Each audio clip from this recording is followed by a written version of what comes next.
The other thing that was mentioned too was that Malkin feels disrespected by the Yes. Pittsburgh Penguins because one, he expected a contract to be settled during the season this past year. It was highlighted by Rossi in the piece. That's obviously where we're getting this from as well. That his last contract was signed a full year prior to him becoming a free agent.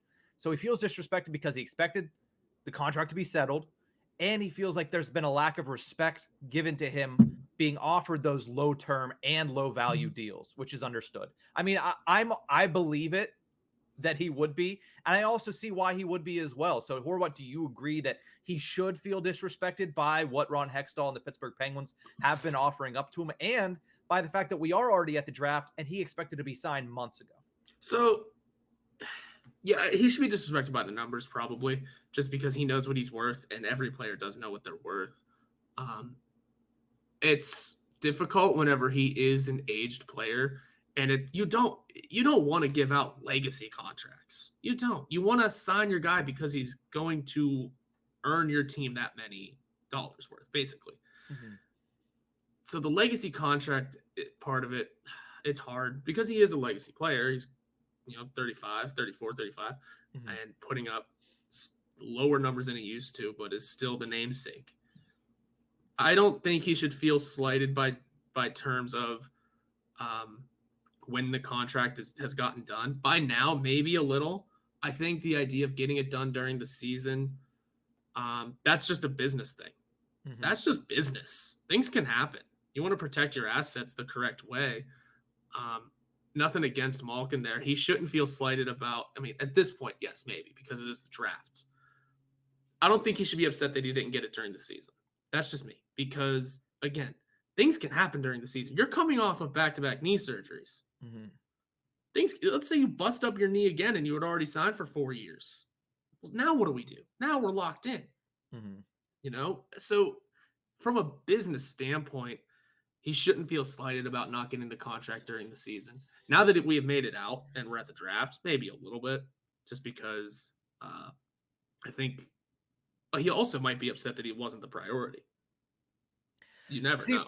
But I feel like if he was, it would have been in that article because Rob Rossi released a lot of stuff that nobody had known, and nobody knew that Malkin was feeling disrespected. And honestly, on the business side of it, I'm going to push back and say he should feel disrespected because guess what? If he is willing to make $6 million a year, he has over a point a game. If you look at his last 3 seasons, he's far above a point per game. For a $6 million player, you're not going to get a better deal than that. If he wants 2 extra years, give him the 2 extra years. I agree with you that when you're making these contract decisions, you should not pay money-wise for what projection is. Yes. You should pay from what the projection is, not from what he did.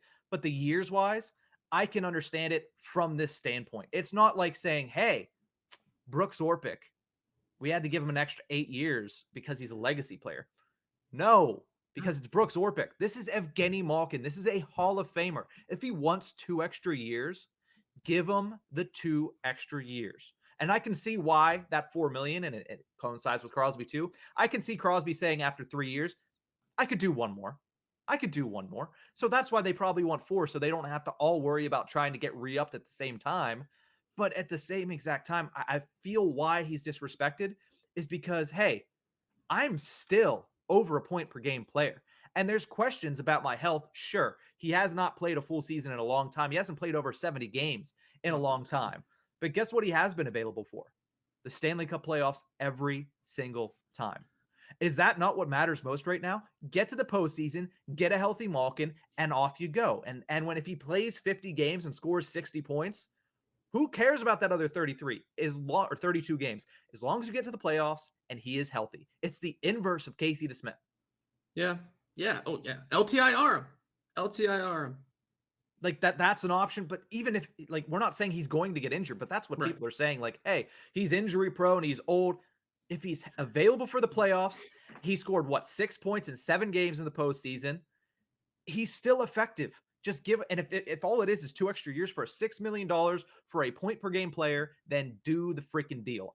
I can see why he's disrespected by them literally clutching on to 2 years of a contract for a guy that, even if he is half a point a game player as Evgeni Malkin, that's a great third liner.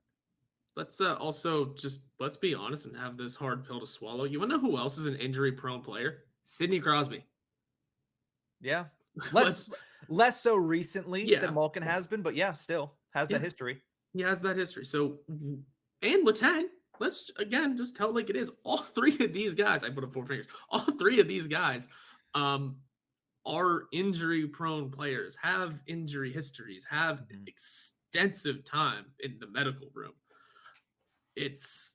But you're still willing to pay Sidney Crosby as much as he wants. And expect you still will probably be able to say that in 3 years. We're all coming around to giving Letang just about whatever he wants. Why not? I see where you're coming from. Why not the same with Malkin now? Because he's a little hurt. I think maybe because we've seen his production dip the most out of the 3. That might be part of it. But I see where everyone is coming from on all of this, and Malkin feeling slighted, management wanting to wait until the season ends just because of injuries and production declines. I get every side of it. Negotiations are hard. Yeah. And again, I just feel like even if we lose Malkin, we have options. We can go out. We'll have the money to go out and do something. Letang seems all but done, which is good. That's the positive note. And as for Malkin, let's say we re-sign him. Cool, we got him re-signed. Let's say we don't. Let's go out and hit those free agents.